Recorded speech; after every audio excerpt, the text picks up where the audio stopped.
welcome back to another evening at the Bourbon Cabin. Howdy, howdy. We're having fun here. Northern Lights, moose. Yeah. Although, have you seen much moose? It's funny you bring that up. Just yesterday, coming back from work, I saw 2 moose between just north of Eagle River. So Okay. between Eagle River and Chugate. First time I've seen moose in 6 weeks. Yeah, it's kind of distressing up here.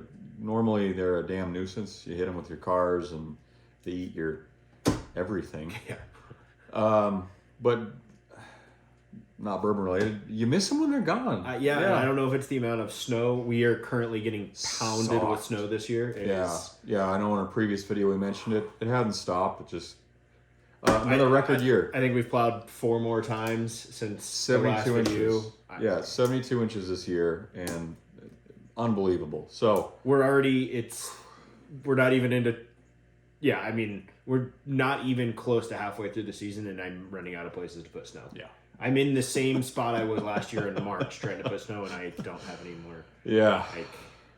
So how do you fix the snow plowing blues? You drink bourbon. Bourbon.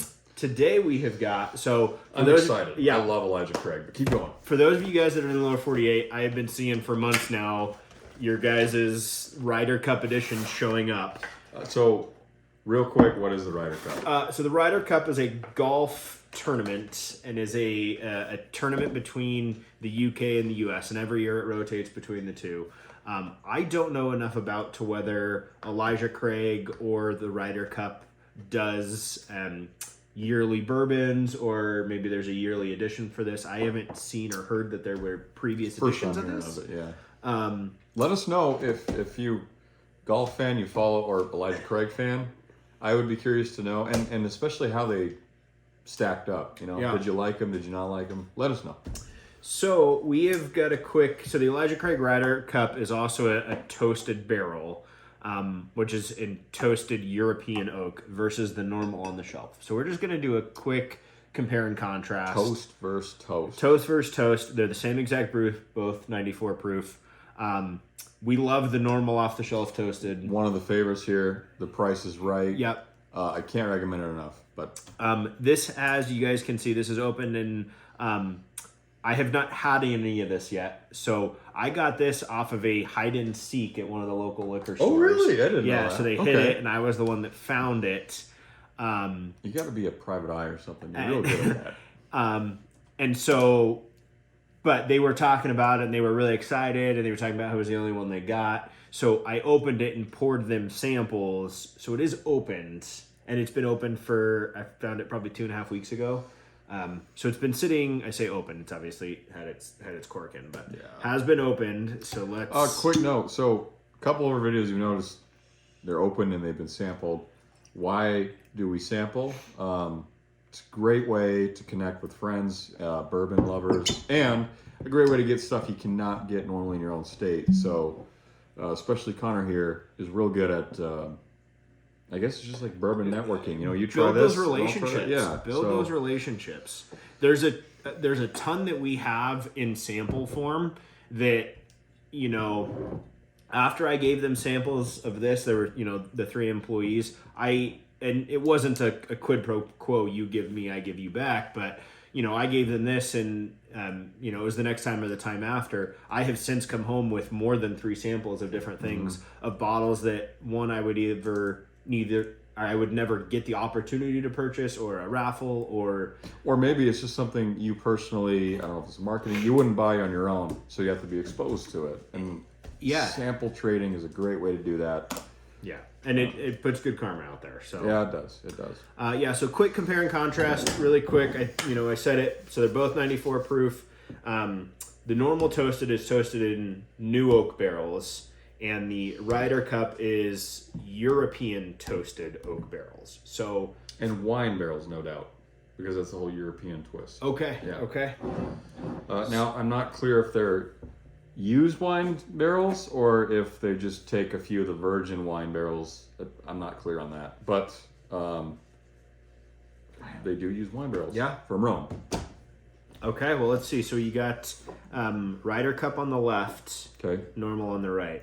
Let's start with normal. Okay. Warm our palate up. I don't even need to smell it. It's good. I'm not sure if we've done an actual review on this guy. I don't think we have. We usually drink them too dang quick. Yeah, But, they're good. They're solid. They're starting to come back up on the shelf anymore. They used to almost be this allocated, but now, now at least once or twice a month, we're seeing them on the shelf here in Alaska. I don't know what you guys are seeing, but Well, we're seeing them. You're seeing them, unless you're in Guam, maybe Hawaii. yeah, It's good. Just a quick overview. You really get the toasted, nice kind of oaky, maybe. yeah. Yeah. It's sweet. It is sweet. Plenty flavorful. Mm-hmm. And the proof, they dialed that in right. Leaves nothing to be desired, but also not too strong. All right, now we'll move on to the European cousin here. Yeah, yeah. Can we taste the difference in the type of oak used to toast? I'm curious.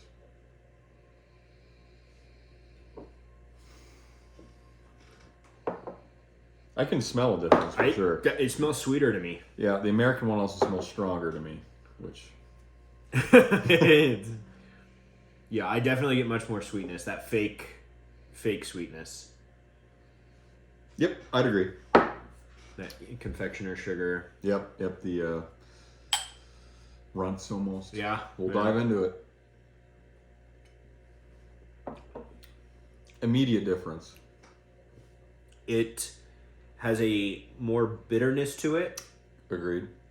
Which is more deceptive bitterness. to That's its... not really good grammar, but It is more bitter. More bitter. More bitter. More Yes. bitter. Ooh, yeah, I like a lot more. It feels like I want it to sit in the toasted barrels an extra 6 months. It's like it needs to... It's like you poked the bear and pissed it off and then didn't mellow it out. It's like you bottled it not quite ready. I'd agree. It, don't get me wrong, I'm getting a lot of flavors from it. They just haven't hashed it out yet. They're competing with one another. And they're not melded. That is a good... it tastes like... Yeah, it just tastes... Maybe not young, but it tastes like those flavors haven't fully come together yet. Yeah, it's unripe. It's unfinished. Yeah. Whereas their normal one is just a perfect harmony of that. Now, that brings it... do we have the age on either of these? I didn't look it up, and I'm not sure that it is... I'm not sure they disclosed that. We'll have to... Guys, we'll look it up, and we'll put it, Yeah, we'll... over on the screen when we...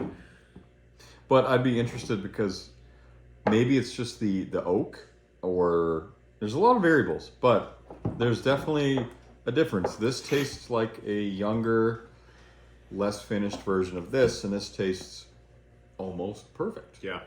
So it's not that it's bad. It's just I agree with you. They popped that cork 6 months too early. Yeah. Now, with that being said, it's a good bottle.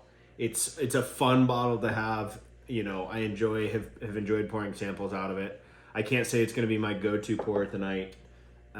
I'd love to take this to a bottle share and let other people enjoy out of this, and I'm definitely going to share this and make some connections out of it. But for the price of being 50% more expensive than this, and I get it, it's a limited edition, it's a special bottle, which if you collect, that's more power to you. We like to drink. It's a cool bottle to have and a fun bottle to have, but I'm not sure I'd buy a second one to have to drink. No, but hats off to Elijah Craig. It's fun to compare the very subtle difference, like what happens if we do the exact same thing in a different flavor of tree. And then there's a difference. So I hope they're the same age, so that's truly the only variable here. We'll let you know on that. So Elijah Craig, if you're listening, I hope that next year what you're going to do is you're going to take, so the Ryder Cup's kind of late summer into fall. I hope that you're going to take your Elijah Craig barrel proof batch, B or C kind of time frame, and I hope you do a special finish off of that, or a special, right? So then you've got a B524 and a B524-2 or whatever next year's Ryder Cup has to hold. Hopefully you guys planned that far out. So absolutely. Okay. All right. Have a good evening. We'll see you next time.